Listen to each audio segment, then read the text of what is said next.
To make this craft, you need a piece of cloth which is about 3 by 3 feet or 90 centimetres by 90 centimetres, some foam balls and some solar light stakes. So what you do is you fold the cloth over into quarters, press down a little bit on the centre corner and then open it up and you'll see a cross there.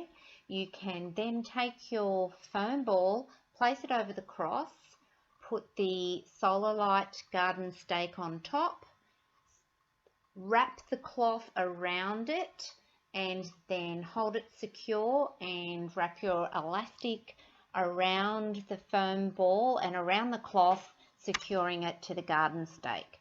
Once you've done that, you can find one of the corners and then you tie it into a double knot onto a corner of another ghost that has already been made.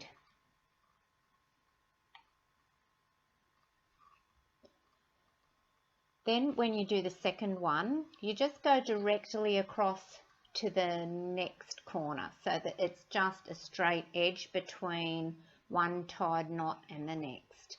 So instead of having a knot and a point in the middle and then a knot, it's just a knot, straight edge knot, and you do that all the way around until you've got them all tied up together.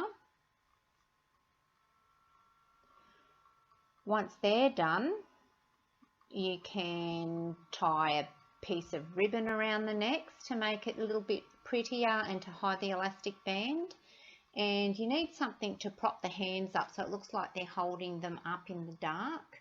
So here I'm using a piece of florist wire and I'm just looking for a little gap in the knot and I'm securing it around and wrapping it around the wire so that it will stand up.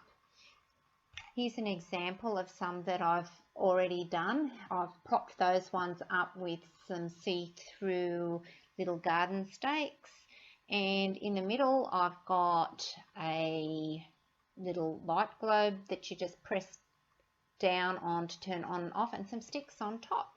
So there's the craft done. I hope you enjoyed it. Nice and easy, wasn't it? All you need to do now is to press the stakes into the lawn and there you have your dancing ghosts. Have a very happy Halloween.